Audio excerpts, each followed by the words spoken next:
ओम सभी को सादर नमस्ते जी। आप सभी का स्वागत है हमारे यूट्यूब चैनल वैदिक धर्म पर। और हम पढ़ रहे हैं सत्यात प्रकाश का 13वां समोल्लास। विषय चल रहा है ईसाई मत की समीक्षा, जिसके अंदर यहूदी मत के विषय में हम पढ़ रहे हैं और ईसाई मत के, क्योंकि ईसाई और यहूदी एक ही दोनों का मत है। ऐसा मान सकते हैं कि एक ही सिक्के के दो पहलू हैं, यानी यहूदी और ईसाई एक ही हैं। हम ईसाइयों की समीक्षा पढ़ रहे हैं, जिसकी इसी अंदर ने समीक्षा अपने सत्यात प्रकाश के अंदर की है। और आज की कक्षा के अंदर हम पढ़ेंगे कि जो स्वर्ग के 7 दूत हैं परमेश्वर के, उनके विषय में चर्चा करेंगे। 7 दूतों के विषय में पढ़ेंगे। और जो विषय चल रहा है योहन योहन का प्रकाशित वाक्य, वो पूरी की पूरी घटना उसी से रिलेटेड है। दो दो कक्षा इस पे पूर्व हो चुकी हैं। योहन का जो सपना है, स्वर्ग में किस किस प्रकार की जो है घटनाएं वो देखता है, उसी में से एक घटना और है। और आज हम इसे पूरा बाइबल को समाप्त करेंगे पढ़कर, क्योंकि ये लास्ट समीक्षा है इसकी। यूहन्ना का प्रकाशित वाक्य एंजिल हम पढ़ रहे हैं, न्यू टेस्टामेंट, जिसे नया नियम भी कहा जाता है। पुराना नियम हम पढ़ चुके हैं, यहूदियों के विषय में पूरी की पूरी विवरण उसके अंदर दिया हुआ था, वो समाप्त हम कर चुके हैं पढ़कर। जितने भी लोग चैनल से जुड़े हुए, चैनल को सब्सक्राइब कर ले, वीडियो को लाइक कर दें। कोई शंका है कमेंट बॉक्स में लिख सकते हैं। पूरे के पूरे इस विवरण को आज हम पढ़ेंगे, जिसके अंदर आज हम पढ़ेंगे प्रथम जो पर्व है, पर्व नंबर 8, आयत नंबर 3, 4, 5। ये पूरी की पूरी समीक्षा हम इसकी करेंगे, जो ऋषि दंड ने अपने सत्यात प्रकाश के अंदर लिखी है। तो पूरे के पूरे विवरण को हम पढ़ेंगे। तो यौवन क्या देखता है कि ये पूरी की पूरी घटना इसके पूर्वी कक्षा में हम पढ़ चुके थे। अब जो यौवन योनि स्वर्ग के अंदर जो उसे सपना आता है, उस सपने में क्या वो देखता है, यौवन कहता है कि जब मैंने 7वीं मोहर यानी खोली, तो स्वर्ग में खामोशी छा गई, जो करीब आधे घंटे तक रही। और मैंने उस 7 स्वर्गदूतों को देखा, जो परमेश्वर के सामने खड़े रहते हैं, और उन्हें 7 तुरियां दी गई हैं। फिर एक और स्वर्गदूत आया और वेदी के पास खड़ा हो गया। उसके हाथ में सोने का एक धूपदान था। उसे ढेर सारा धूप दिया गया था, ताकि वह उसे राजगद्दी के सामने सोने की वेदी पर उस वक्त चढ़ाए, जब सभी पवित्र जन प्रार्थनाएं कर रहे होंगे। और पवित्र जनों की प्रार्थनाओं के साथ स्वर्गदूत के हाथ में एक धूप का धुआं उठकर परमेश्वर के सामने पहुंचा। तब उसका उसी वक्त स्वर्गदूत ने धूपदान लिया और उसमें वेदी की आग भरी और उसे वेदी उस पृथ्वी पर फेंक दिया। तब तेज गर्जना हुई और आवाज आई, बिजलियां कड़की और एक भूकंप हुआ। और उन जिन 7 स्वर्गदूतों के पास 7 तुरियां थीं, तेज और भूकंप हुआ। और जिन 7 स्वर्गदूतों के पास में तुरियां थी, वह इन्हें फूंकने के लिए तैयार हो गए। पहले पहले ने उन अपनी तुरही फूंकी, तब खून मिले हुए ओले और खून मिली हुई आग पैदा हुई। तो स्पष्ट यहाँ पर लिखा गया है कि खून वाले ओले की बरसात होने लगती है और आग बरसने लगती है। इस प्रकार से योहन सपने में अपने देखता है पूरा का पूरा विवरण। और आगे लिखा है, खून मिली हुई आग पैदा हुई, उन्हें धरती पर बरसाया गया।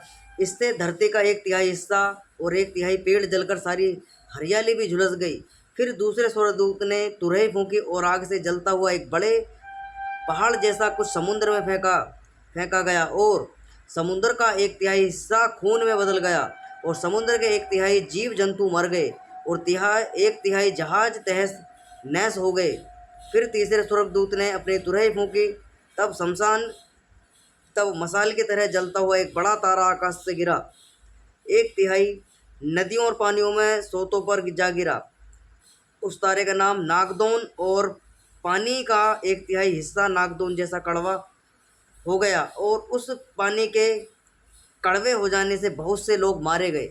तो स्पष्ट यहाँ पर लिखा हुआ है, यौवन का सपना पूरा का पूरा चल रहा है। उसकी समीक्षा ऋषिदंड अपने सत्यात प्रकाश के अंदर करेंगे। अभी हम पढ़ रहे हैं किस प्रकार से इन्होंने अपने गपोड़बाजी अपने बाइबल के अंदर भरी पड़ी है। जो लोग ये कहते हैं कि बाइबल एक शांति का पैगाम देती है, लोगों को जो है पाप क्षमा करवाती है, चंगा करती है, सारे के सारी चंगाई की सभाएँ की सारी बातें चल रही हैं, तो जुड़े रहिए कक्षा से। फिर दूसरे स्वर्गदूत ने अपने तुरही फूंकी और आग से जलते एक बड़े पहाड़ जैसा समुद्र में फेंका। समुद्र एक तिहाई खून से बदल गया और समुद्र के तिहाई जीव जंतु मर गए, तिहाई जहाज तहस नहस हो गए। फिर तीसरे स्वर्गदूत ने तुरही फूंकी, तब मसाल की तरह जलता हुआ एक बड़ा आकाश से तारा गिरा और पानी नदियों और पानी सोतों पर गिरा। उसने तारा का नाम नागदौन था। अब तारे का नाम, पेड़ का नाम नागदौन होता है। यहाँ तारे का नाम नागदौन बताया जा रहा है ईसाइयों के द्वारा। और एक तिहाई जहाज तहस नहस हो गए और पानी सारा का सारा कड़वा हो गया, बहुत से लोग मारे गए।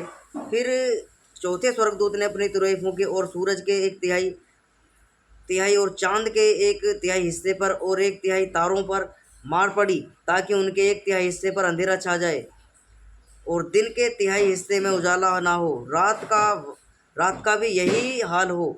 और मैंने देखा कि एक उकाब बीच आकाश में उड़ता हुआ जोरदार आवाज़ में कह रहा था, धरती के लोगों पर बड़ी मुसीबत आएगी, क्योंकि 3 और स्वर्गदूतों की तुरियां फूंकने भी बाकी हैं और वे अपनी तुरियां फूंकने ही वाले हैं।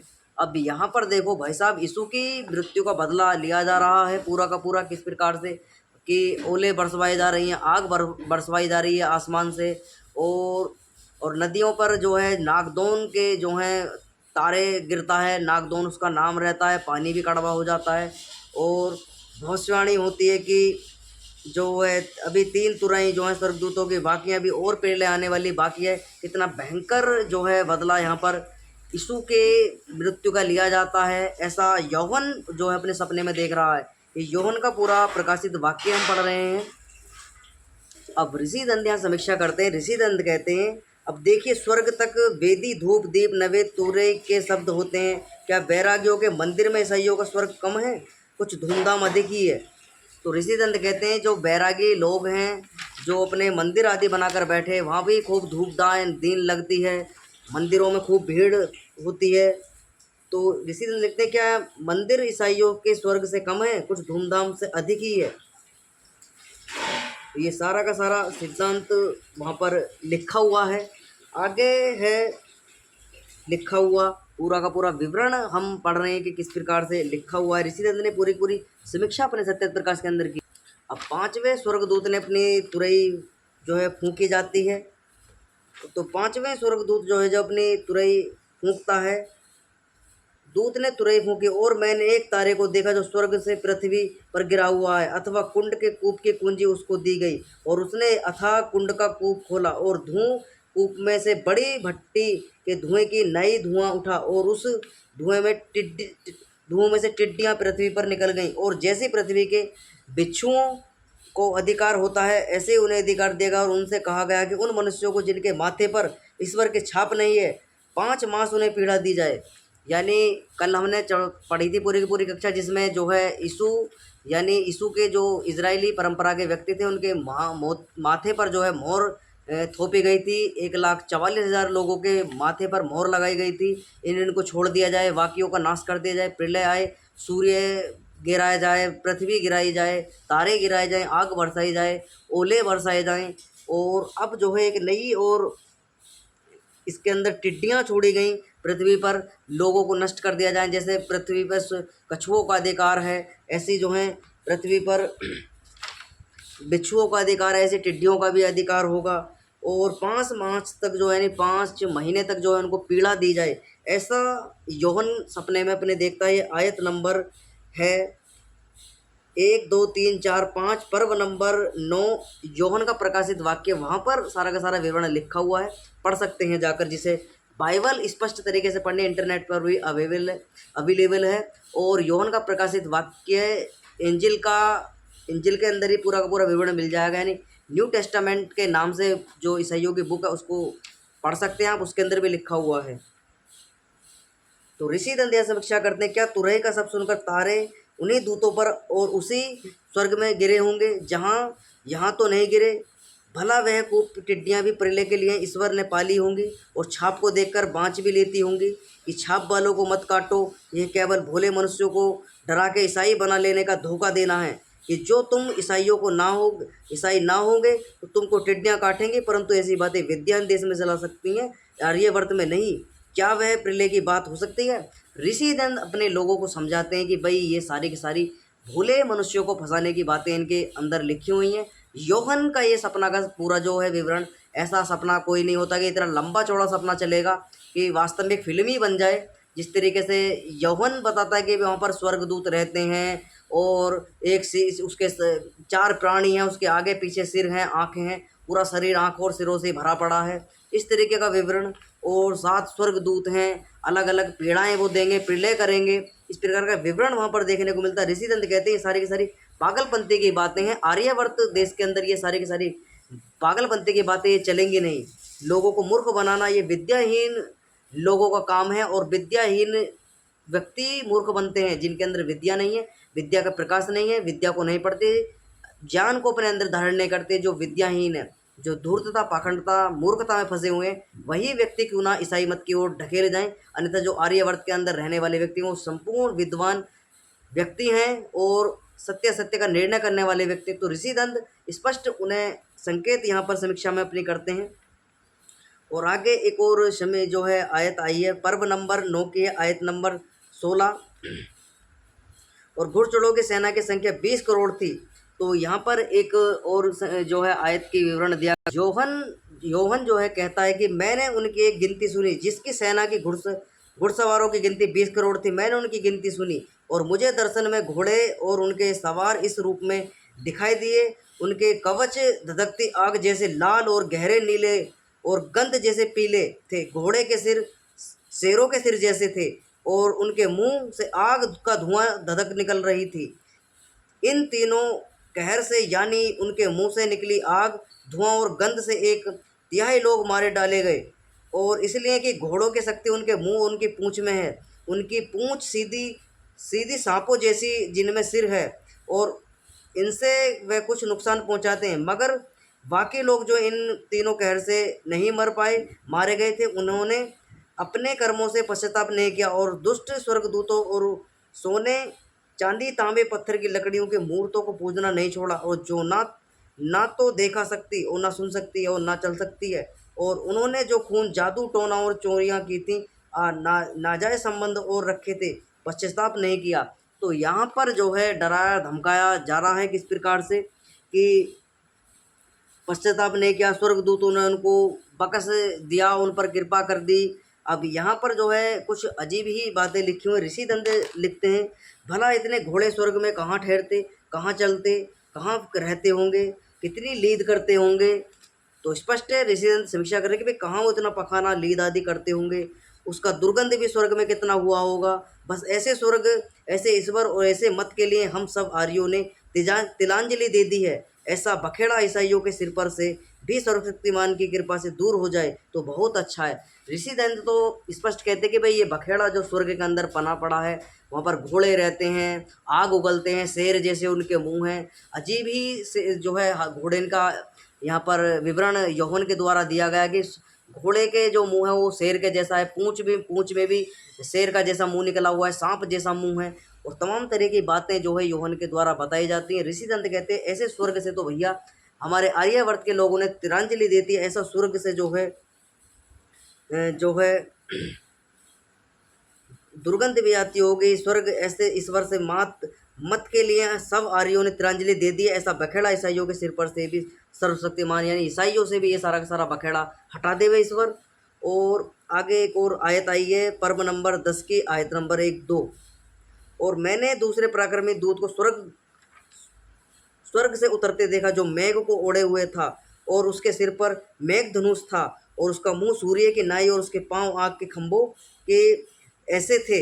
और उसने अपना दाहिना पांव समुद्र पर और बायां पृथ्वी पर रखा। भाई साहब कितना भयंकर स्वर्गदूत था वो। ऋषिदंत ने समीक्षा की है।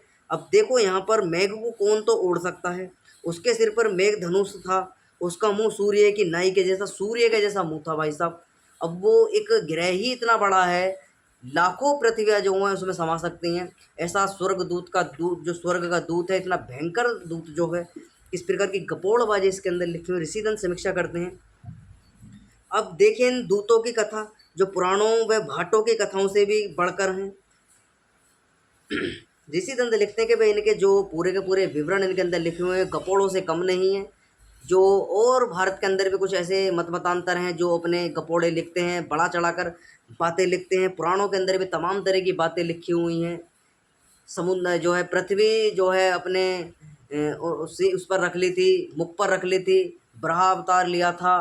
तमाम तरह की बातें वहाँ पर चलती हैं पौराणिकों में। तो ये पौराणिकों से भी कम नहीं है। ऋषिकेश स्पष्ट समीक्षा करते हैं कि भाई ये भी कम नहीं है, ये उनसे 4 कदम 10 कदम और आगे की बात ही बताने कि स्वर्गदूत में घोड़े हैं, उनके मुंह शेर जैसे हैं और आग उगलते हैं। ये सारे के सारे एकदम प्रलय कर देते हैं। सारा स्वर्गदूत जो है घोड़े के जैसे हैं भाई साहब। अब अलग ही इनका विवरण लिखा हुआ है। आगे एक और आयत आई है, उसकी समीक्षा ऋषिकेंद्र ने की है। और अब एक और आयत आई है, आयत नंबर 1 और पर्व नंबर 11 की है, जिसके अंदर विवरण दिया गया है। यौवन बताता है कि मुझे छोड़ जैसा नरकट दिया गया और मुझसे कहा गया, उठ और परमेश्वर के मंदिर के पवित्र स्थान और उसकी वेदी और मंदिर में उपासना करने वालों को नाप, मगर पवित्र मंदिर के पवित्र स्थान के बाहर जो आंगन है उसे छोड़ दे, मत नाप, क्योंकि यह आंगन दूसरे राष्ट्रों को दिया गया है और वे 42 महीने तक पवित्र नगरी को अपने पैरों तले रौंदेंगे। मैंने अपने 2 गवाहों को भेजूंगा ताकि वह टाट ओढ़कर 1260 दिन तक भविष्यवाणी करें। जैतून के 2 पेड़ और 2 दिवटे उन 2 गवाहों की निशानियां हैं और वे पूरी धरती के मालिक के सामने खड़े हैं। अगर कोई उन गवाहों को नुकसान पहुंचाना चाहे तो उन्हें मुंह से आग निकलती है और उसके दुश्मनों को भस्म कर देती है। ऐसे भाई साहब 2 स्वर्ग के दूत जो हैं भेजे जाते हैं, जिनके मुंह से आग निकलती है और कोई उन्हें नुकसान पहुंचाए तो वह उसी तरह मार डाला जाएगा। उनके पास यह अधिकार है कि आकाश को बंद कर दें ताकि उनके भविष्यवाणी करने के लिए दिनों में बारिश ना हो और अपने पानी को खून में बदल दें और जब चाहें तब धरती पर हर तरह का कहर बरसाएं। और जब वे गवाही दे चुके हों तो वह जंगली जानवर जो अथाह कुंड से बाहर निकला थे उनसे लड़ेगा और उन पर जीत हासिल करेगा और उन्हें मार डालेगा और उनकी लाशें उस बड़े शहर के चौराहों पर पड़ी रहेंगी जो लाक्षणिक अर्थ में सदोम और मिस्र कहलाता है, जहाँ उनके प्रभु को भी काट पर लटका कर मारा डाला गया था। और जातियों और गोत्रों और भाषाओं और राष्ट्रों के लोग 3.5 दिन तक, तो स्पष्ट लिखा गया है कि इस प्रकार का विवरण वहाँ पर होगा। 3.5 दिन तक जो है लटकाया जाएगा, उन्हें मारा जाएगा। 3.5 दिन तक उसकी लाशें देखते रहें और उन्हें कब्र में नहीं रखने देंगे और धरती के रहने वाले उनकी मौत पर बहुत खुश होंगे और जश्न मनाएंगे, एक दूसरे को तोहफे भेजेंगे, क्योंकि उन्होंने भविष्यवक्ताओं ने धरती को रहने वाले अपने देश संदेश से तड़पाया था। 3.5 दिन के बाद परमेश्वर की तरफ से जीवन शक्ति उनमें आएगी और वे पैरों पर उठ खड़े होंगे। जिन्होंने उन्हें देखा था उन्हें खौफ छा गया और उन्होंने आकाश से एक और जोरदार आवाज़ सुनी जिसमें कहा गया था कि यहाँ पर ऊपर और बादलों से ऊपर आकाश में घेर दुश्मन उन्हें देखा। उस घड़ी एक बड़ा भूकंप हुआ और उस नगरी का 10वां हिस्सा ढह गया। भूकंप से 70,000 लोग मारे गए और बाकी लोग पर डर छा गया और उन्होंने स्वर्ग के परमेश्वर की महिमा दूसरा महिमा की। और दूसरा कहर बीत चुका, देख तीसरा कहर बहुत जल्द टूटने वाला है। 7वें स्वर्गदूत ने अपने तुरही फूंके और स्वर्ग से जोरदार आवाज़ें सुनाई दी जो कहीं रही थी, दुनिया का राज अब हमारे मालिक और उसके मसीहा का होगा और वह हमेशा तक राजा बनकर राज करेगा। और 24 प्राचीन जो परमेश्वर के सामने राजगद्दियों पर बैठे हैं, तो यहाँ पर जो है स्पष्ट लिखा गया है कि 24 प्राचीन यानी 24 पैगंबर जो गद्दियों पर बैठे हैं। आगे लिखा है, जो परमेश्वर गद्दियों पर बैठे मुंह के बल गिर पड़े और उन्होंने यह कहते हुए परमेश्वर की उपासना की, सर्वशक्तिमान परमेश्वर यहोवा तू जो था जो है, हम तेरा शुक्रिया अदा करते हैं। तूने अपनी महाशक्ति से राजा के तौर पर राज करना शुरू कर दिया, मगर राष्ट्रों का गुस्सा भड़क उठा और तेरा क्रोध उन पर आ पड़ा और तय किया गया कि वक्त आ पहुँचा है जब मरे हुओं का न्याय किया जाए और तेरे दासों यानी भविष्यवक्ताओं को, पवित्र जनों को और तेरे नाम का डर मानने वाले छोटे बड़े सभी लोगों को इनाम दिया जाए और पृथ्वी को तबाह करने वालों को ख़त्म कर दिया जाए। और स्वर्ग में परमेश्वर के मंदिर का पवित्र स्थान खोला गया और उसके करार और संदूक मंदिर पवित्र स्थान में देखा गया और बिजलियां कूदी, जोरदार आवाज़ें आईं, गर्जना हुई और भूकंप और बड़े बड़े ओले पड़े। तो यहाँ पर जो है बड़े बड़े ओले पड़ते हैं, गर्जना होती है और पूरे के पूरा यौवन सपना देखता है। अब ऋषि दंत इसकी समीक्षा करते हैं। ऋषि दंत कहते हैं कि भैया स्वर्ग में जो मंदिर है सो हर समय बंद रहता होगा, कभी कभी खोला जाता होगा। क्या परमेश्वर का भी कोई मंदिर हो सकता है? जो वेदोक्त परमात्मा सर्वव्यापक है उसका कोई भी मंदिर नहीं हो सकता। ईसाइयों को जो परमेश्वर आकार वाला है उसका चाहे स्वर्ग में हो चाहे भूमि में। और जैसे लीला टान टन टो पू पू की यहाँ होती है वैसे ही ईसाइयों के स्वर्ग में भी। और नियम का संदूक भी कभी कभी ईसाई लोग देखते होंगे। उसने ना जाने क्या प्रयोजन सिद्ध करते होंगे। यह सच तो यह है कि ये सब बातें मनुष्यों को लुभाने की, उन्हें पागल बनाने की, उन्हें मूर्ख बनाने की सारी की सारी बातें लिखी हुई। ऋषि दंत स्पष्ट इसका खंडन करते हैं। एक और आया था ये, और एक बड़ा आश्चर्य स्वर्ग में दिखाई दिया। योहन कहता है एक बड़ा आश्चर्य स्वर्ग में दिखाई दिया, अर्थात एक स्त्री जो सूर्य पहने हुई और चांद उसके पांव तले है, उसके सिर पर 12 तारों का मुकुट है और वह गर्भवती होकर चिल्लाती है क्योंकि प्रसव की पीड़ा उसे लगी। अब यहाँ पर देखिए भाई साहब, एक स्त्री है, स्त्री जो है सूर्य को पहने हुई। अब कोई स्त्री जो है सूर्य को पहन सकती है, वो ईसाइयों के कोई स्त्री होगी, ऋषि लिखते हैं कोई ईसाइयों का ही स्त्री होगी वहाँ पर जो सूर्य पहनती होगी और चांद उसके पांव तले रहता होगा। वर्तमान में तो भाई साहब चांद पर जो है अब मनुष्य जा रहे हैं, बसने की कोशिश कर रहे हैं, लेकिन वहाँ चांद पर ही ईसाई लोग जो है पैर रखकर खड़े हुए हैं और सूर्य को ओढ़कर फिर रहे हैं इधर उधर। आगे लिखते हैं, और उसके सिर पर 12 तारों। भाई साहब तारों 12 तारे कितने बड़े होते हैं, अपने आप में एक ग्रह होते हैं। वो छोटे छोटे दूर से ही दिखाई देते हैं, वास्तव में वो सभी के सभी ग्रह उपग्रह हैं। वो इतने बड़े ग्रह उपग्रह अपने किसी सिर पर जो है 12 उपग्रह, ऐसे 12 तारे जो हैं सिर पर सजाए हुए है औरत जो है। और वह गर्भवती है, चिल्लाती है क्योंकि प्रसव की पीड़ा उसे लगी है। और वो औरत जो है गर्भवती है और वह जनने को पीड़ित है, यानी शिशु को जन्म देने के लिए पीड़ित है। और दूसरा आश्चर्य स्वर्ग में दिखाई दिया, और देखो एक बड़ा लाल अजगर है जिसके 7 सिर हैं और 10 सिंग हैं और उसके सिरों पर 7 राजमुकुट हैं। उसकी पूंछ ने आकाश के तारों की तिहाई को खींच के उन्हें पृथ्वी पर डाल दिया। कैसी कैसी गपोड़ लीलाएं लिखी हुई हैं। अब जो लोग कहते हैं कि भाई ईसाइयों के अंदर पाखंड नहीं है, दुराचार व्यभिचार नहीं है, इतनी पाखंडता की सारी बातें लिखी हुई हैं जिन्हें भी शक है। मैं बार बार अपने वीडियो के अंदर ये जिक्र करता हूँ कि भाई जिनको शक हो वो पर्व नंबर 12 आयत नंबर 1 2 3 4 योहन का प्रकाशित वाक्य उसमें जाकर देख सकते हैं। वहाँ पूरी की पूरी लीलाएं तुमको गपोड़बाजी देखने को मिल जाएगी, स्पष्ट लिखा हुआ है। अब यहाँ पर ध्यान करने वाली बात है, जिसके 7 सिर हैं 10 सींग हैं।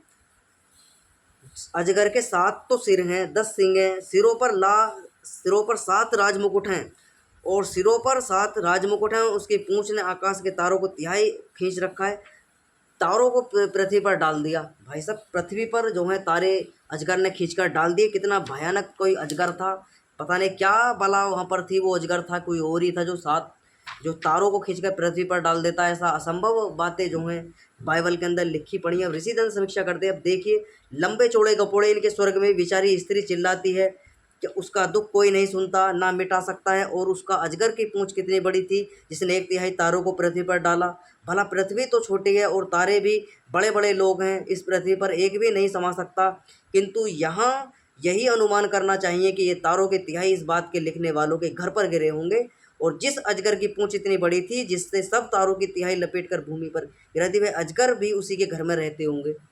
इसी तरह स्पष्ट करते चाहे बुरा किसी को लग जाए, जैसी बातें गपोड़ लीला इन्होंने अपने बाइबल के अंदर लिखे उसी हिसाब से ऋषि ने समीक्षा करी है। चाहे इनको बुरी लग जाए ये बातें, क्योंकि बुद्धिमान व्यक्ति की ये सारी बातें लिखी हुई नहीं है, बिना सैर पर बुद्धि की मूर्ख जंगली व्यक्तियों की बातें लिखी हुई। स्पष्ट ऋषि लिखते हैं जंगली व्यक्तियों की जंगली बातें लिखी हुई हैं। कोई जंगली व्यक्ति होगा ऐसी ऐसी बातें लिखेगा, कोई पढ़ा लिखा व्यक्ति विद्वान व्यक्ति ऐसी बातें नहीं लिख सकता है कि स्वर्ग में सांप रहते हैं, स्त्री गर्भवती हैं, घोड़े लीद भी करते होंगे और घोड़े वहाँ पर रहते हैं और वो जो है घोड़े भाई साहब स्वर्ग के जो है दंड भी देते हैं। अब ये सारे के सारे असंभव बातें जो हैं संभव जो हैं बाइबल के अंदर लिखी हुई हैं। वास्तव में वैदिक सिद्धांत तो उसको नकारता है, ऋषि इसका खंडन करते हैं कि भाई ये सारी की सारी बातें बिना वजह की लिखी हुई हैं, गलत बातें गलत तथ्य लोगों को मूर्ख बनाने के लिए, अनपढ़ लोगों को अज्ञानी व्यक्ति को फंसाने के लिए इन्होंने सारे के सारे लिखे हुए हैं अपने इनके ग्रंथों के अंदर। अब एक और आयत आई है, आयत नंबर है 7 पर्व नंबर 12 की यौवन का प्रकाशित वाक्य है। और स्वर्ग में युद्ध हुआ, मिखाएल और उसके दूत अजगर से लड़े और अजगर और उसके दूत वो अजगर और उसके दूत लड़े। जो कोई ईसाइयों के स्वर्ग में जाता होगा वह भी लड़ाई में दुख पाता होगा। ऐसे स्वर्ग का यहीं से आशा छोड़ हाथ जोड़ बैठे रहो। जहाँ शांति भंग और उपद्रव मचा रहा है वही ईसाइयों के योग्य है। तो ऋषिदंत कहते हैं भैया अपना यही भूमि हमारी अच्छी है उस ईसाइयों के स्वर्ग से, जहाँ डेली झगड़ा मचता है, जहाँ सांप अजगर आदि लड़ते हैं, उनसे स्वर्गदूत कुश्ती लड़ते हैं। ऐसा लड़ाई झगड़ा जो बखेड़ा जो है ईसाइयों के स्वर्ग के अंदर भरा पड़ा है, जहाँ पर भाई साहब डेली उपद्रव होता है। वहाँ से ऋषिदंत कहते हैं उस स्वर्ग से तो अपने हाथ जोड़कर यहीं इस भूमि पर अपने शांति बनाकर अपने स्पष्ट जीवन को बिताओ, सबसे अच्छा है। और स्वर्ग में जाओगे तो लड़ाई भड़ाई झगड़े, वहाँ पर अजगर से भी कुश्ती लड़नी पड़ जाएगी।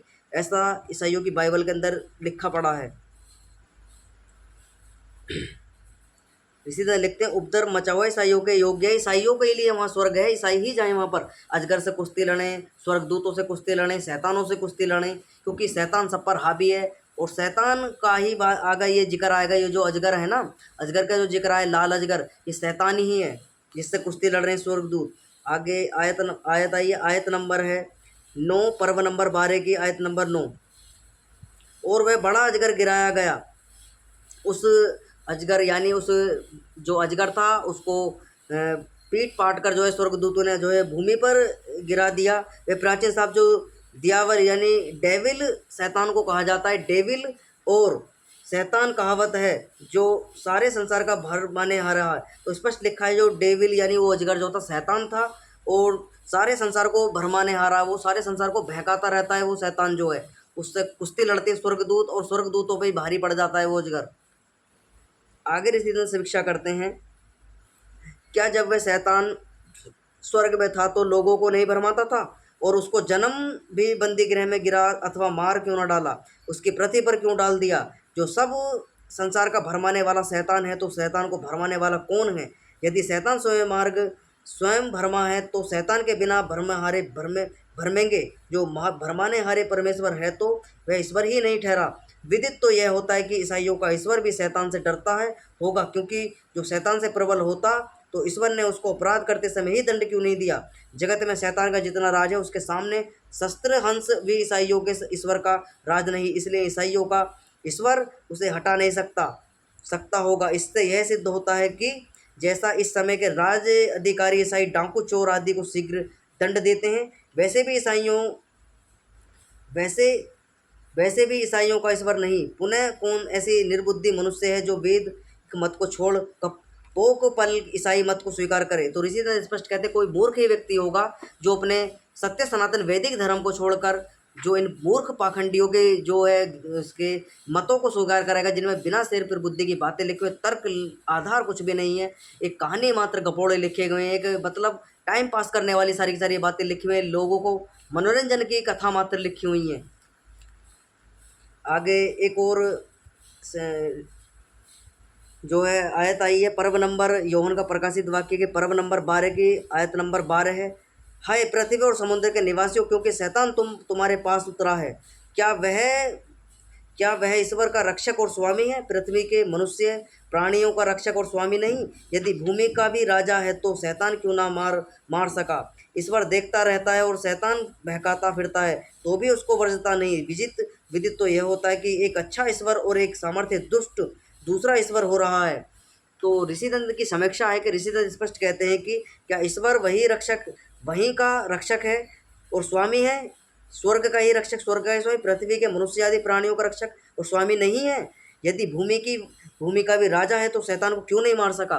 तो ऋषि स्पष्ट करते हैं क्या वो स्वर्ग का ही राजा है, स्वर्ग में ही सबकी रक्षा करता है, यहाँ रक्षा भूमि पर रक्षा नहीं करता। भूमि पर रहने वाले मनुष्य उसके बच्चे नहीं है, उसके बालक नहीं है जो उनके ऊपर शैतान को भेजता है, उनकी परीक्षा करवाता है, उनको दंड दिलवाता है। ऐसा बिना बुद्धि का जो ईश्वर है इनका, वो स्वर्ग में ही रहता है और शैतान से परीक्षा करवाता है हर व्यक्ति की, स्वर्गदूतों को भेजता है।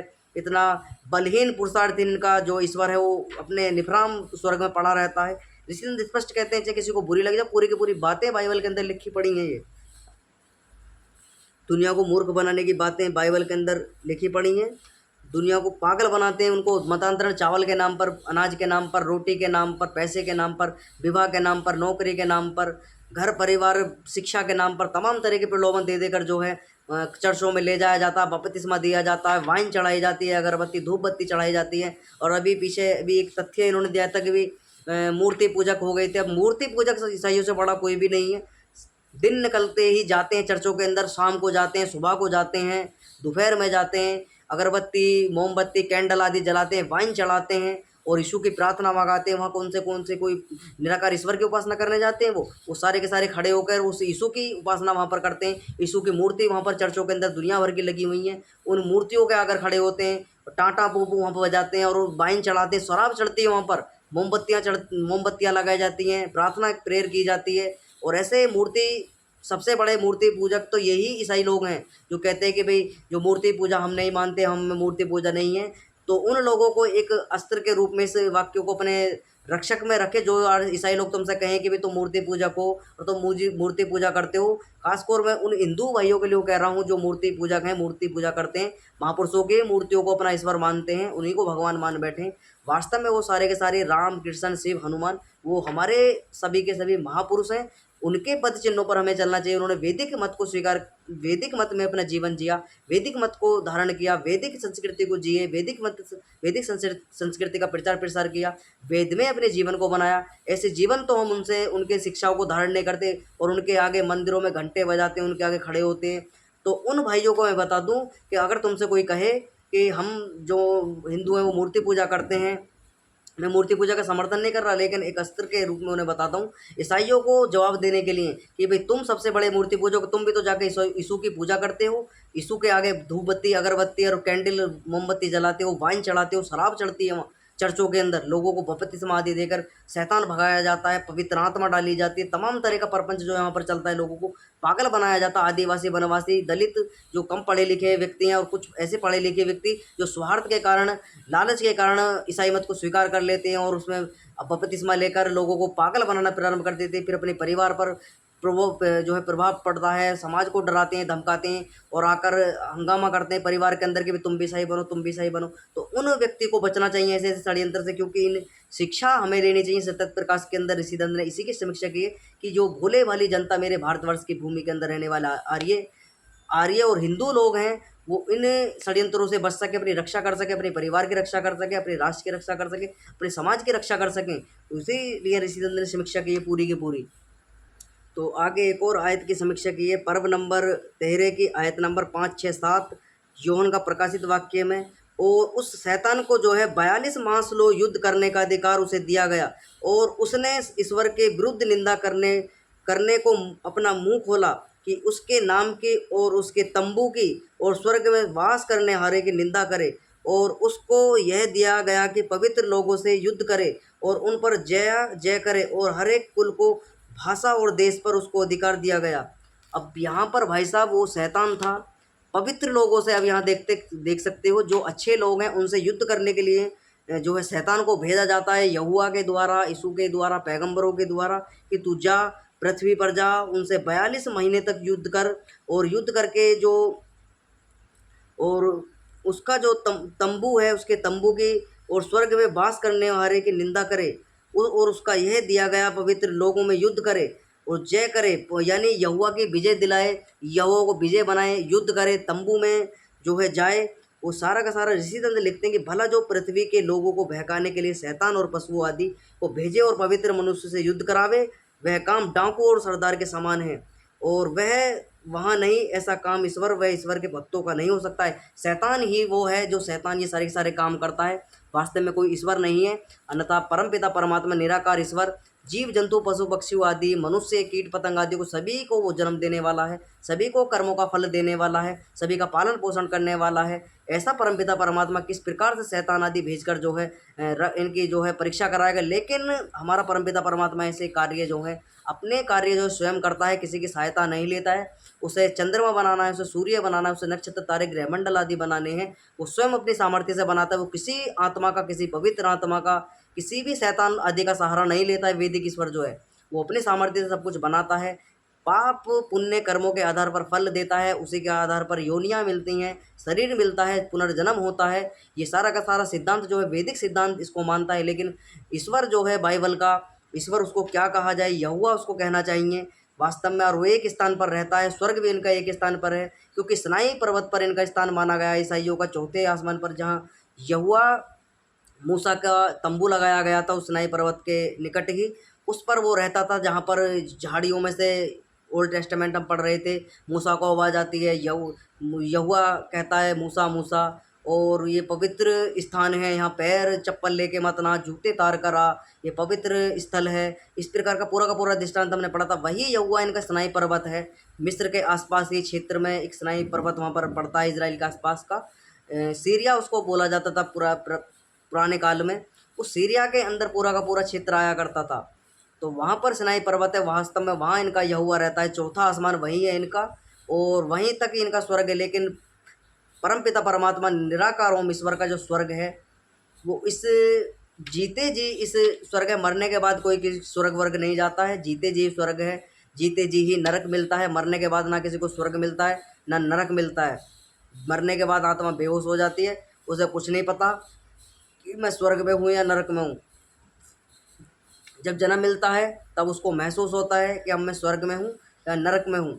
तब वहाँ पर जाके पता चलती है कि मैं जीव जंतु पशु पक्षियों की योनि में आ चुका हूँ या मनुष्य की योनि में आ चुका हूँ। मनुष्य की योनि में हूँ तो मैं स्वर्ग में हूँ, और अभी स्वर्ग की मुझे शुरुआत करनी पड़ेगी। स्वर्ग की सामग्रियाँ मुझे एकत्रित करनी पड़ेंगी। स्वर्ग में जीवन को बनाने के लिए प्रयत्न करना पड़ेगा, पुरुषार्थ करना पड़ेगा। और नरक तो स्पष्ट परमपिता परमात्मा के द्वारा दे दिया ही जाता है, जैसे कार्य जीवात्मा के द्वारा मनुष्य जीवन के अंदर रहकर किए जाते हैं। पशु पक्षी जीव जंतु कीट पतंग आदि और ये जितने भी पेड़ पौधे आदि हैं, सब नरक योनियां हैं, ये भोग योनियां हैं। इन अपने पापों को प्रायश्चित करने के लिए ऐसी ऐसी योनियों में परमपिता परमात्मा के द्वारा भेजा जाता है। हमारा परमपिता परमात्मा निराकार ईश्वर किसी शैतान वैतान से सहायता नहीं करवाता है।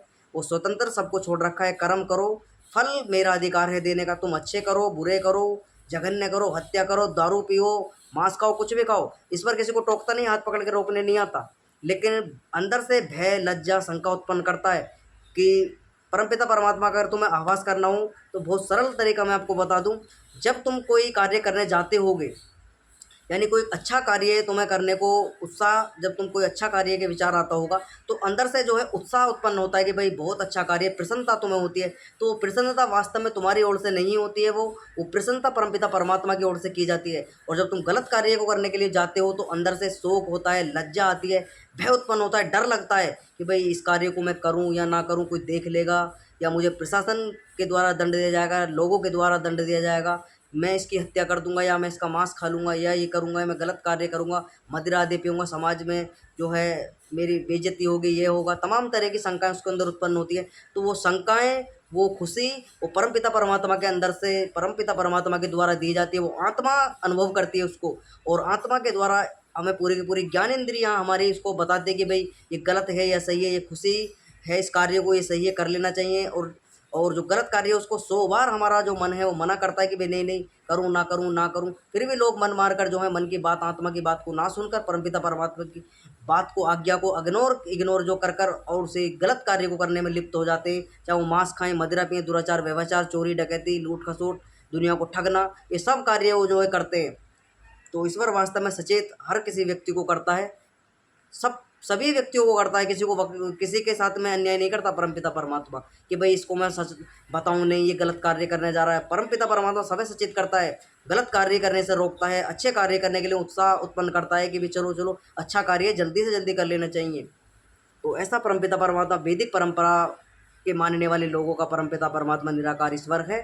लेकिन इनका बाइबल का ईश्वर जो है वो शैतान आदि, सांप, अजगर, स्वर्गदूत आदि के चक्कर में, ये जादू टोने, भूत प्रेत, शैतान, पवित्र आत्माएं, इन सब चक्कर जो चला है ये ईसाइयों की देन है। ईसाइयों से मुसलमान, मुसलमानों से जो है हिंदुओं के अंदर घर कर चुका है कि चुड़ैल आदि, भूत, डकनी, शंकनी, कराब, धराब, ये सब का सब षड्यंत्र जो है वैदिक मत के विरुद्ध है।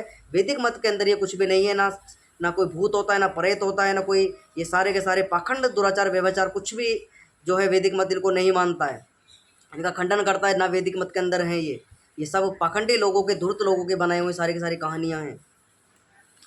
आगे अपनी कक्षा को पढ़ते हैं। आगे एक और आयत आई है, पर्व नंबर 14 की आयत नंबर 1 है। और मैंने सृष्टि को जो है दृष्टि की और देखा मैंने जो है दृष्टि की और मैंने देखा मेमना सिय्योन पर्वत पर खड़ा है और उसके संग 1,44 सहस्त्र जन थे जिनके माथे पर उसका नाम उसके पिता का नाम लिखा हुआ है। अब एक मेमना जो है पर्वत पर खड़ा है, उसके पिता, उसका नाम भाई साहब उसके माथे पर गुदा पड़ा है। ऐसा 1,44 सहस्त्र मनुष्यों को लेकर अपने साथ में खड़ा है मेमना, यानी भेड़ का बच्चा जिसे कहा जाता है। मेमना उसे ही कहा जाता है, भेड़ हो या बकरी का बच्चा हो। अब देखिए जहाँ ईसा का बाप रहता था वहीं उसी सिय्योन पहाड़ पर उसका लड़का भी रहता था, परंतु 1,44 सहस्त्र मनुष्य की गणना क्यों कर की? 1,44 सहस्त्र यानी 1,44,000 ही स्वर्ग के वासी हुए। ऐसे करोड़ों ईसाइयों के सिर पर ना मोहर लगी, क्या ये सब नरक में गए? ईसाइयों को चाहिए कि सिय्योन पर्वत पर जाके देखे कि ईसा का उक्त बाप उनकी सेना वहाँ है भी या नहीं। जो हो तो यहाँ देख लेख ठीक है, नहीं हो तो मिथ्या। यदि कहीं ऐसा वहाँ आया हो तो कहाँ से आया? जो कहो स्वर्ग से है तो क्या वह साक्षी पक्षी पक्षी हैं कि कितनी बड़ी सेना और आप ऊपर नीचे उड़कर आया जाए। यदि वह आया जाया करता है तो एक जिले के न्यायाधीश के समान हुआ और वह 1 2 या 3 हो तो नहीं बन सकेगा, किंतु न्यून एक एक भूगोल में एक एक ईश्वर चाहिए, क्योंकि 1 2 3 अनेक ब्रह्मांडों का न्याय करने और सर्वत्र युगपथ घूमने में सर्वतः सामर्थ्य कभी नहीं हो सकता है। तो ऋषि दंड स्पष्ट खंडन कर देते हैं कि भाई ये जो लिखा हुआ है कि भाई स्वर्गवासी सैकड़ों जो हैं सनाई पर्वत पर रहते थे, तो ऋषिचंद्र खंडन करते हैं कि भाई इतने सारे व्यक्ति, उन पर इतने ही लोगों पर जो है मोहर लगाई गई। बाकी तो उन्होंने 1,44,000 गिनाए हुए थे। अब यहाँ पर 1,44,000 सस्त जन थे जिनके माथे पर उसका नाम उसका गोत्र लिखा हुआ था। बाकी ईसाई कहाँ चले गए? बाकी को वहाँ पर देखना चाहिए ईसाइयों को जाकर के अब तक वह व्यक्ति हैं या नहीं है। उनके माथे पर आज भी मोहर लगी हुई होगी, बाप का उनका नाम लिखा हुआ होगा, क्योंकि उसके इज़राइल के दूतों ने, इज़राइलियों ने, स्वर्ग के पैगंबरों ने वो मोहर दागी थी। तो आज भी स्वर्ग के दूतों के द्वारा ही जैसे संतान उत्पन्न होती होंगी इज़राइलियों के यहाँ पर, ईसाइयों के, यहूदियों के यहाँ पर उनके मोहर लगकर ही आती होगी। तो ये सारे के सारे बिना सिर पैर बुद्धि की बातें लिखी हुई हैं, कोई तथ्य, कोई लॉजिक, कोई प्रमाण इनके नहीं है। जिसको शंका है वो जाकर भाई साहब यूहन्ना का प्रकाशित वाक्य इंजिल के अंदर जाकर पढ़ सकता है, न्यू टेस्टामेंट जिसको नया नियम भी कहते हैं। ऋषि अंदर अपने घर से बातें नहीं लिखी कुछ भी, आगे और समीक्षा की गई है।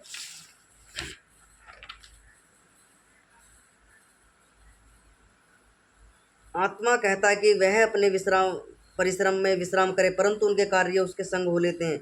देखिए ईसाइयों का ईश्वर तो कहता है, पर्व नंबर 14 की आयत नंबर 13 यूहन्ना का प्रकाशित वाक्य। देखिए ईसाइयों का ईश्वर तो कहता है कि उनके कर्म उनके संग रहेंगे, अर्थात कर्मानुसार फल सबको दिया जाएंगे। और यह लोग कहते हैं कि ईसा पापों को ले लेगा और क्षमा भी किए जाएंगे। ये बुद्धिमान विचारों का ईश्वर वचन वचन सच्चा व ईसाइयों का एक बात में दोनों तो सच्चे नहीं हो सकते, इनमें से एक झूठा है अवश्य होगा। हमको क्या चाहिए? चाहिए ईसाइयों का ईश्वर झूठा हो वह ईसाई लोग। ऋषिदंत कहते हैं हमें क्या मतलब, चाहे ईसाई लोग झूठे हों चाहे ईसाइयों का ईश्वर झूठा हो, दोनों में से एक न एक तो झूठा ही है। क्योंकि ईसाइयों का ईश्वर तो कहता है कि जिसने जो कर्म किए हैं उसका फल उसी को मिलेगा, लेकिन ईसाई लोग कहते हैं, जो ईसाइयों का यहोवा वो तो कहते हैं जिसने कर्म किया उसको फल उसका ही भोगना पड़ेगा।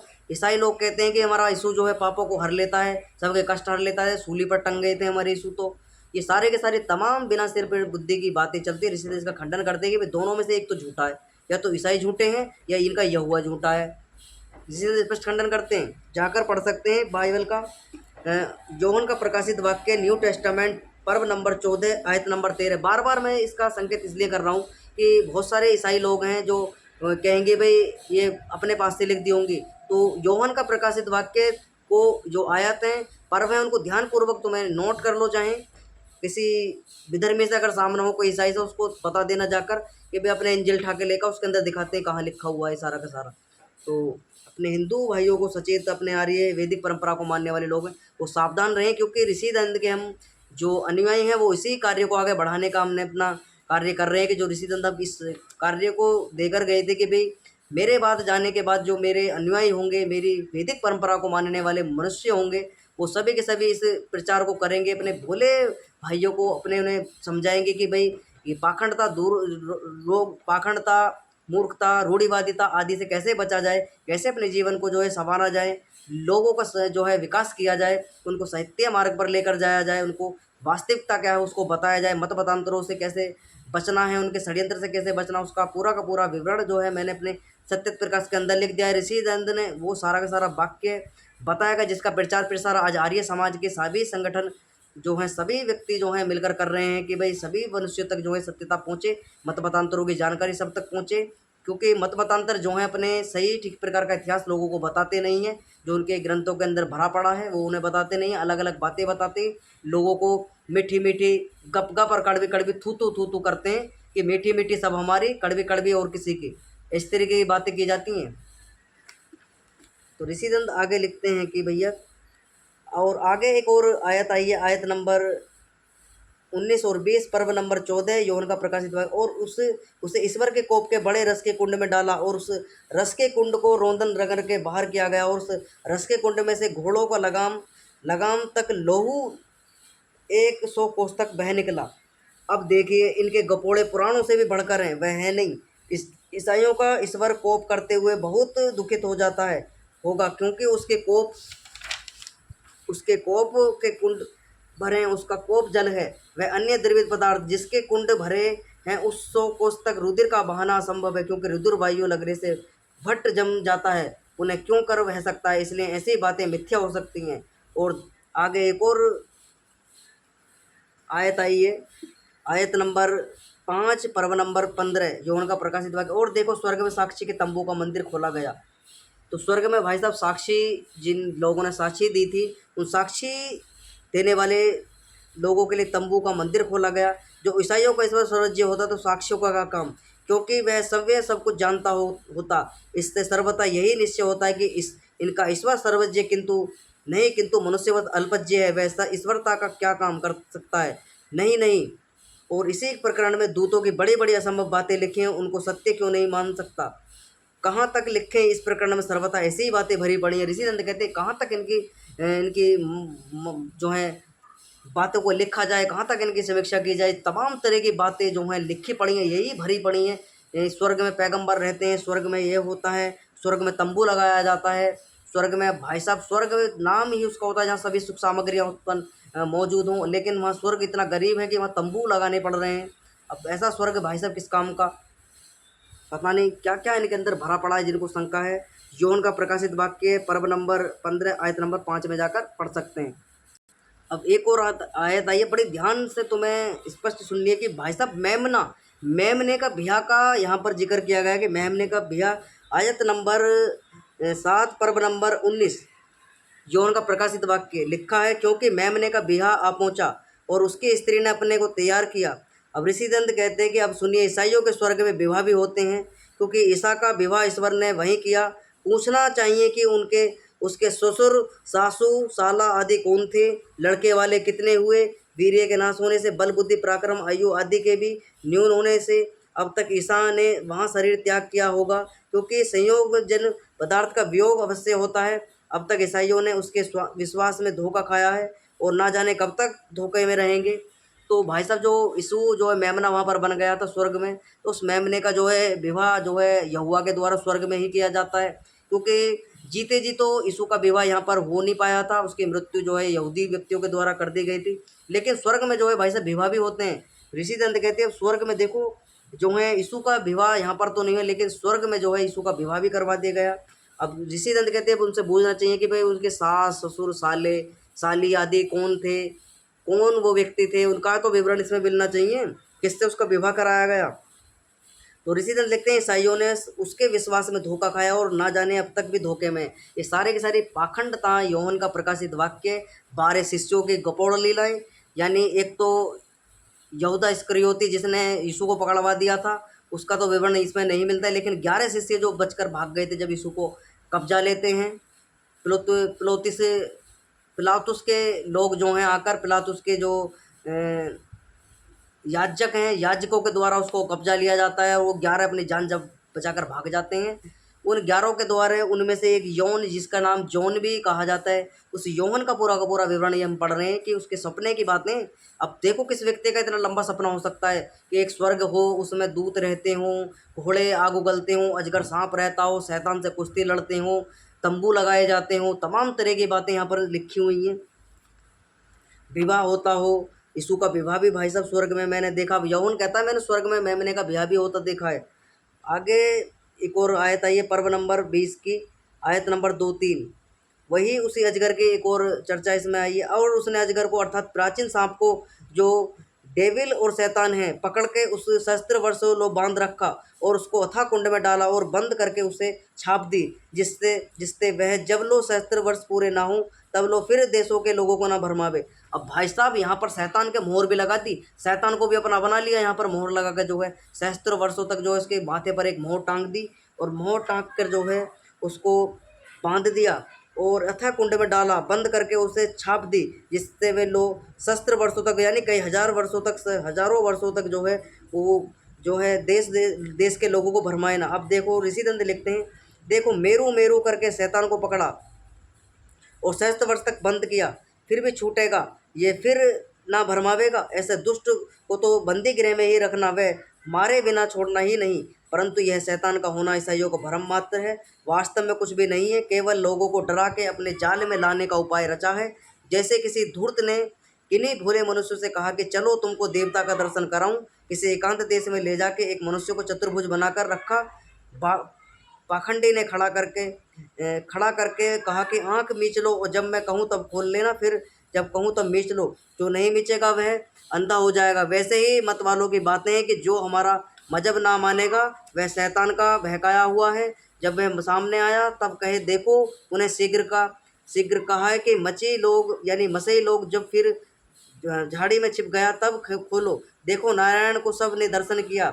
वैसे लीला मजहबियों के, क्योंकि चतुर्भुज नारायण के जो विवरण है हमने पढ़ चुके हैं इसके विषय में, उसी का ऋषि दंत ने विवरण यहाँ पर दिया है समझाने के लिए कि भाई किसी व्यक्ति को पागल बनाना हो, मूर्ख बनाना हो तो आंख बंद करो और वो चतुर्भुज वाले व्यक्ति उसके 4 हाथ 2 चेलेंगे खड़े हो जाते, 2 चेले अपने हाथ दिखा देते थे, 2 उसके हाथ खड़े कर देते थे। तो वो चतुर्भुज की कथा भी तुम्हें पढ़ने को मिल जाएगी सत्य प्रकाश के 11वें समोल्लास के अंदर जाकर पढ़ सकते हो, वहाँ पूरा का पूरा दिया हुआ है विवरण। ये पूरी की पूरी कहानी ऋषि दंत ने वहीं से लिखी है, क्योंकि ऋषि दंत ने वहाँ पर कहानी की पूरी समीक्षा की है। तो ऐसे ही क्योंकि ऋषि दंत लिखते हैं कि अगर इनकी बात ना मानो तो शैतान के बहकाए हुए हो, और इनकी बात मान लो तो पवित्र आत्मा का साया है, पवित्र आत्मा की कृपा हो गई है। तमाम तरह की बातें पागल बनाने की लिखी हुई हैं, लोगों को बहकाने की लिखी हुई हैं। आगे एक और आयत आई है, आयत नंबर 11 और 12 पर्व नंबर 20 की, जिसके सम्मुख से पृथ्वी और आकाश भाग गए और उनके लिए जगह ना मिली। और मैंने एक छोटा क्या बड़े सब मृतकों को ईश्वर के आगे खड़े देखा और पुस्तक खोले गए और दूसरा पुस्तक अर्थात जीवन का पुस्तक खोला गया और पुस्तक में लिखी हुई बातों से मृतकों का विचार उनके कर्मों के अनुसार किया गया। अब ऋषि दंत यहाँ समीक्षा करते देखो ये लड़केपन की यानी बालकपन की बातें, भला पृथ्वी और आकाश कैसे भाग सकेंगे और वे किस पर ठहरेंगे जिनके सामने से भागे, और उसका सिंहासन और वहाँ कहाँ ठहरा, और मुर्दे परमेश्वर के सामने खड़े किए गए तो परमेश्वर भी बैठा वह खड़ा होगा।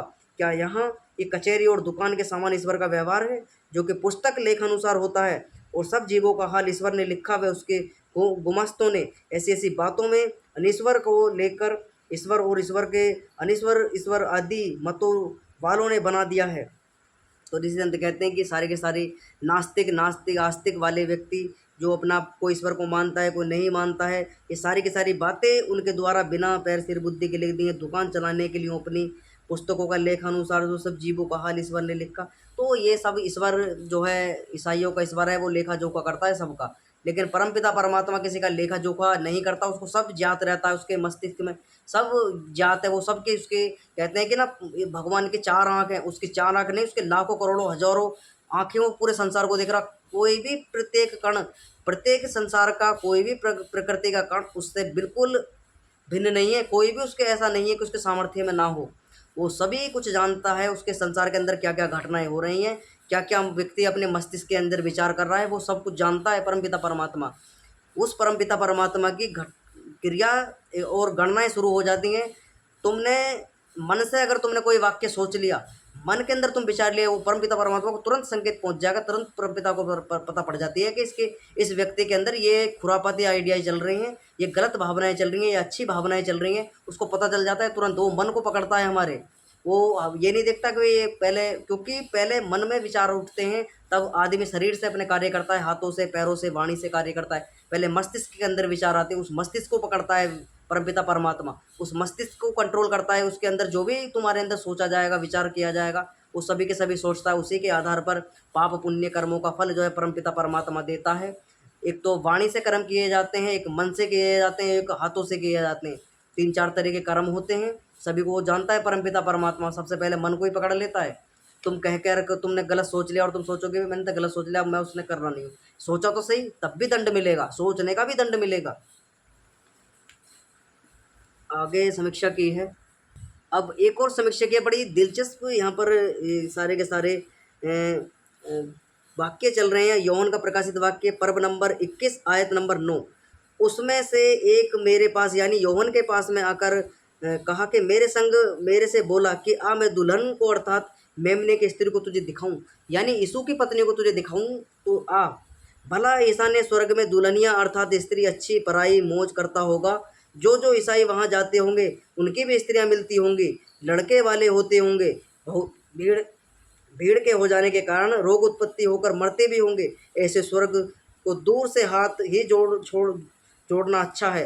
तो ऋषिदंत कहते हैं भाई साहब ऐसे स्वर्ग तो दूर से ही हाथ जोड़ लो, अच्छा है ऐसे स्वर्ग से जहाँ मृत्यु होती है और दुनिया भर के वहाँ पर स्त्रियाँ हैं और मौज मस्ती है वहाँ पर। तो ऋषिदंत कहते भला ईसा स्वर्ग में दुल्हनिया अर्थात अच्छा अच्छी पराई मौज करता होगा। जो जो ईसाई वहाँ जाते होंगे उन भी स्त्रियाँ मिलती होंगे, लड़के वाले होते होंगे, बहुत भीड़ होने के कारण रोग उत्पत्ति होगी। तो ऋषिदंत कहते हैं ऐसे रोग वहाँ पर दुनिया भर के रोग, जहाँ भोग वहाँ रोग स्पष्ट है, जहाँ पर भोग होंगे रोग भी स्पष्ट शरीर के अंदर आएंगे। तो ऐसे रोग ग्रस्त स्वर्ग से अच्छा है कि वैसी संसार के अंदर जीवन को जी लो, अपने औषधियाँ वनस्पति आदि खाकर अपने कंदमूल फल आदि शाकाहार को अपना कर यही जीवन जी लो। लड़ाई झगड़े बकड़े स्वर्ग की कामना मत करा करो वहाँ की कि कोई दूसरे स्थान पर स्वर्ग है वहाँ जाएंगे। तो इसी तरह उसके बताते हैं वहाँ पर रोग उत्पत्ति होती होगी, भोग होते होंगे और वहाँ पर मृत्यु भी होती होगी लोगों की। आगे एक और आयत आई है पर्व नंबर 21 की, आयत नंबर 16, 17, 18, 19, 20, 21। अब यहाँ पर लिखा और उसने उस नल से नगर को नापा कि 750 कोस का है, उसी लंबाई उस चौड़ाई और ऊंचाई एक समान है, और उसकी भीत को मनुष्य के अर्थात दूत के नाप से नापा कि 144 हाथ की है, और उसकी भीत की जुड़ाई सूर्यकांत की थी। और नगर निर्मल सोने का था जो निर्मल कांच के समान था, और नगर की भीत की नींवें हर एक बहुमूल्य पत्थर से सवारी हुई थी। पहले नेव सूर्यकांत की थी, दूसरी नीलमणि की, तीसरी लाल लड़ी की, चौथी मरकत की, पांचवी गोमेदक की, छठी मणिक्य की, सातवीं पीतमणि की, आठवीं फेरोज की, 9वीं फुकराज की, 10वीं लसेनिये की, 11वीं धूम्रकांत की, 12वीं मटरिस की, 13वीं फाटरक की। एक एक मोती से एक एक फाटक बना था, और नगर की सड़क स्वच्छ कांच के ऐसे निर्मल सोने की थी। अब ऋषिधन समीक्षा करते हैं। सुनो ईसाइयों के स्वर्ग का वर्ण। यदि ईसाई मरते जाते जन्मते जाते हैं तो इतने बड़े शहर में कैसे समा सकेंगे, क्योंकि उसमें मनुष्य का आगम होता है और उसमें से निकलते निकलते नहीं। और जो यह बहुमूल्य रत्नों की बनी हुई नगरी मानी है और स्वर्ग सोने की है इत्यादि लेख केवल भोले भोले मनुष्यों को बहकाकर फंसाने की लीला है। भला लंबाई चौड़ाई तो उस नगर की लिखी सो स्पष्ट लिख रहे हैं। जो लोगों ने सपना देख रखा है ना कि ईसाइयों को स्वर्ग हमें पहुंचा देंगे, वो स्वर्ग वर्ग कहीं नहीं पहुंचा, मैं तुम्हें ज़िंदगी से तुम्हारी ज़िंदगी नष्ट कर देंगे। वो जो लोग चक्कर में पड़े हुए हैं ईसाइयों के, कैसे ऋषि बचाने का प्रयास कर रहे हैं समझ जाओ। इसीलिए सत्य प्रकाश पढ़ाने का प्रयोजन है। हमारा कोई खास उद्देश्य नहीं कि भी लोगों को हम जो है अपने उपदेश दें। लोगों को हमारा यही है कि भी लोगों को सत्य बातें उन तक पहुँचे, उनके मत मतांतरों के अंदर ना फंसें, अन्यथा उनके जीवन को जो है स्वर्ग का रास्ता दिखाकर, स्वर्ग के सपने दिखाकर पूरे मिलेगी, जन्नत में परियां मिलेगी दूध की शहद की। और यीशु के जैसे वहाँ पर यीशु का ब्याह मेमना बनाकर किया गया, तुम्हारा हो सके तुम्हारा गधा वधा बनाकर ब्याह वहाँ पर कर दिया जावे। इसलिए अपनी ये कल्पना जो है छोड़ दीजिए स्वर्ग वर्ग जाने की। सब यही नरक और स्वर्ग इसी भूमंडल में है। जैसे कर्म करोगे, अच्छे कर्म करोगे स्वर्ग मिलेगा, गलत कर्म करोगे स्वर्ग नरक यहीं भोगना पड़ेगा सब कुछ। आगे इसे लिखिए हो सकते हैं परंतु 750 कोस के ऊपर हो सकती है। यह सर्वथा मिथ्या कपोल कल्पना की बात है। इतने बड़े मोती कहाँ से आए होंगे? इस लेख के लिखने वाले के घर के घड़े से घड़े में से हैं। ये गपोड़ा पुराण का भी बाप है। इसीलिए स्पष्ट कहते हैं पुराण के भी गपोड़े को बाप लिखे हुए हैं। इतनी कहानी गपोड़े को पुराणों के अंदर भी नहीं लिखी हुई जितने इसके अंदर भरे पड़े हैं बाइबल के। एंजल के अंदर पूरा का पूरा यूहन्ना का प्रकाशित वाक्य। अब सपना देखो कैसा बड़ा हो सकता है। इस सपने को पढ़ते हुए 4 दिन हो गए हमें। और 4 दिन में आज ये पूरा का पूरा सपना समाप्त होगा। आज बाइबल का एंड है, पूरी की पूरी बाइबल की आज समीक्षा हम समाप्त कर देंगे। ये पूरा का पूरा सपना देख सकते हो कि योहन जो जॉन था यीशु का शिष्य, उसको इतना बड़ा सपना आया था। स्वर्ग में वो जाता है, सपने में स्वर्ग में पूरे का पूरा विवरण देखता है, हुर्री देखता है, विवाह देखता है यीशु का, स्वर्ग के दूत देखता है, प्रलय करवाते हैं वो, मनुष्य के मोहर दागे जाती हैं, इजराइलों को अपना बनाया जाता है, बाकी सब पे प्रलय की जाती है, समुंदर को लाल कर दिया जाता है, सूर्य में से सूर्य को छिपा दिया जाता है, चंद्रमा को फीका कर दिया जाता है, पृथ्वी पृथ्वी सूनी कर दी जाती है। तमाम तरह की बातें भरी पड़ी हैं। आगे एक और आयत आई है, और कोई पवित्र वस्तु अथवा घृणित कर्म करने हारा तथा झूठ पर चलने हमारा उस किसी रीति से प्रवेश ना करेगा। यूहन्ना का प्रकाशित वाक्य पर्व नंबर 21 आयत नंबर 27। जो ऐसी बात है तो ईसाई लोग क्यों करते हैं कि पापी लोग भी स्वर्ग में ईसाई होने से जा सकते हैं? यह बात भी ठीक नहीं। यदि ऐसा है तो यूहन्ना सपने की मिथ्या बातों को करने हारा स्वर्ग में प्रवेश कभी ना कर सका होगा, और ईसा भी स्वर्ग में ना गया होगा, क्योंकि जब अकेला पापी स्वर्ग को प्राप्त नहीं हो सकता, तो जो अनेक पापियों के पाप के भार से युक्त हैं वे क्यों कर स्वर्गवासी हो सकते हैं? तो ऋषि कहते हैं जो स्वर्ग का सपना सजाए बैठे हैं कि वे ईसाई हमें स्वर्ग भेजेंगे, वो खुद स्वर्ग नहीं गए, तुम्हें क्या खाक स्वर्ग लेके जाएंगे, तुम ही तुम्हारा जीवन नष्ट कर देंगे, धन मन हड़प लेंगे, तुम्हारा मत बदल देंगे, और तुम्हें पागल बनाकर हालेलुया हालेलुया के चक्कर में जो है तुम्हारा जीवन यहीं पर समाप्त कर देंगे। परिवार आदि पर तुम्हें हीन भावना आदि दिखाई जाएगी, शैतान वैतान बताकर हालेलुया हालेलुया टेंटों में नचाया जाएगा, भूत भगाए जाएंगे तुम्हारे, और तुम्हारा जीवन जो है ऐसे ही एक चमत्कारों में ख़त्म, जीवन की लीलाएं समाप्त जो है हो जाती हैं ऐसे ही। इसी दंत कहते हैं ऐसी बातें जो ईसाई लोगों के कहते हैं पापी लोग भी स्वर्ग में ईसाई होने से जो सकते हैं, ये बात ठीक नहीं है। यदि ऐसा हो तो यूहन्ना सपने की मिथ्या का इस बार दोबारा रिपीट कर रहा हूँ, जिनकी समझ में आ जाए लोगों की, जो यूहन्ना के सपने को सत्य मान के बैठे, यूहन्ना स्वर्ग में गया था तो ईसाई होने से जो सकते हैं, ऐसी बात ठीक ऐसे ही है। जो यूहन्ना के सपना मिथ्या बातों को करने वाला स्वर्ग में प्रवेश ना कर सका होगा, ईसा भी स्वर्ग में ना गया होगा, क्योंकि वह अकेला पापी स्वर्ग को प्राप्त नहीं हो सकता। तो जो अनेक पापियों के पाप भार युक्त हैं वे क्यों कर स्वर्गवासी हो सकते हैं? और अब कोई श्राप आगे लिखा है, एक और समीक्षा की गई है यूहन्ना के प्रकाशित वाक्य के पर्व नंबर 22 की 3 और 4वीं 5वीं आयत। और अब कोई श्राप ना होगा, ईश्वर का और मेमने का सिंहासन उसमें होगा, और उसके दास उसकी सेवा करेंगे, और ईश्वर का मुँह देखेंगे, उसका नाम उनके माथे पर होगा, और वह रात ना होगी, और उनके दीपक का अथवा सूर्य की ज्योति का प्रयोजन नहीं, क्योंकि परमेश्वर ईश्वर उन्हें ज्योति देगा, वे सर्वदा राज्य करेंगे। देखिए यही ईसाइयों का स्वर्गवास है। क्या ईश्वर और ईसा सिंहासन पर निरंतर बैठे रहेंगे? उनके दास उनके सामने सदा मुंह देखा करेंगे? अब यह तो कहिए तुम्हारे ईश्वर का मुंह यूरोपियन के सदस्य गोरा व अफ्रीका वालों के जैसा काला है, अथवा अन्य देश वालों के समान है? ये तुम्हारे स्वर्ग में भी बंधन है, क्योंकि यहाँ जहाँ छोटाई बड़ाई है और उसके एक नगर में रहना अवश्य है, तो वहाँ दुख क्यों ना होता होगा। जो मुख वाला है वह भी ईश्वर सर्वज्ञ सर्वेश्वर कभी नहीं हो सकता। तो ऋषिदास स्पष्ट करते हैं जिसका मुख है और जिसका मुंह है वो सर्वज्ञ नहीं हो सकता, वो अल्पज्ञ है और वो एक स्थान पर रहता है, वो सर्वव्यापक नहीं है। यानी जिसका मुंह है, जिसका शरीर है, वो सर्वव्यापक नहीं है, वो एक देशी एक स्थान पर रहता है। ऐसा परमपिता परमात्मा नहीं हो सकता है। वो परमपिता परमात्मा, हमारा वैदिक परमपिता परमात्मा जो है वो सर्वव्यापक सर्वशक्तिमान न्यायकारी सर्वज्ञ दयालु अजन्मा सर्वेश्वर सर्वंतर्यामी अजर अमर नित्य पवित्र सृष्टि करता है। ऐसा परमपिता परमात्मा के इतने गुण कर्म स्वभाव के आधार पर परमपिता परमात्मा को जान सकते हैं। और इनका जो है एक स्थान पर रहता है, सिनाई पर्वत पर खास करके रहता है ईसाइयों का यहोवा जो है, वहीं इनका चौथा आसमान है, वहीं इनका स्वर्ग है, जिस पर मूसा को चप्पल लेकर पर भी चढ़ने नहीं दिया था यहोवा ने, और कहता है कि ये पवित्र स्थान है। आगे एक और लास्ट आयत है, इसे पढ़कर आज की कक्षा को यहीं विराम करेंगे। बाइबल का आज समाप्त है, बाइबल पूरी समाप्त। इसके बाद इस्लाम की समीक्षा चलेगी अगली कक्षाओं में। अब आयत नंबर 12 पर्व नंबर 22 की यूहन्ना का प्रकाशित वाक्य, देख मैं शीघ्र आता हूँ और मेरे प्रतिफल मेरे साथ हैं, जिससे हर एक को जैसा उसका कार्य ठहरेगा वैसा फल दूंगा। जब यही बात है कि कर्म अनुसार फल पाते हैं तो पापों की क्षमा कभी नहीं होती, और जो क्षमा होती है तो इंजिल की बातें झूठी। यदि कोई कहे कि क्षमा करना भी इंजिल में लिखा है तो पूर्ववर विरुद्ध अर्थात हलफद रोगी हुए तो झूठ है, इसका मानना छोड़ दो। अब कहाँ तक लिखें, इनकी बाइबल में लाखों बातें खंडनीय हैं। ये तो थोड़ा सा चित्र मात्र ईसाइयों की बाइबल पुस्तक का दिखलाया है, इतने ही से बुद्धिमान लोग बहुत समझ लेंगे।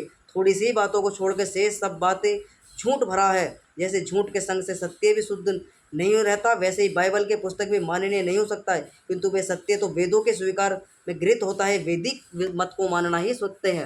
वैदिक मत के अंदर ना तो गपौड़बाजी है, ना पाखंडता है, ना लीला है, ना चमत्कार है, कुछ भी नहीं है। जो वैदिक सिद्धांत है वो सभी के लिए मनुष्य मात्र के लिए समान है। वेद पढ़ने का सभी को अधिकार है। वैदिक मत सबको लिए धारण करने के लिए अधिकार है। परमपिता परमात्मा सबको कर्मों के आधार पर फल देने वाला है। ऐसा पूरा का पूरा विवरण वेदों का है। आज की कक्षा हमने पूरी की पूरी जो है पढ़ी। ईसाई मत का पूरा आज समाप्ति यहाँ पर हो गई है। इंजिल का पूरा न्यू टेस्टामेंट आज समाप्त। आज की कक्षा को हम यही विराम करेंगे। जितने लोग चैनल से जुड़े हैं चैनल को सब्सक्राइब कर लें, वीडियो को लाइक कर दें, और कोई प्रश्न है कमेंट बॉक्स में लिख सकते हैं। ओम सब सभी को सादर नमस्ते जी।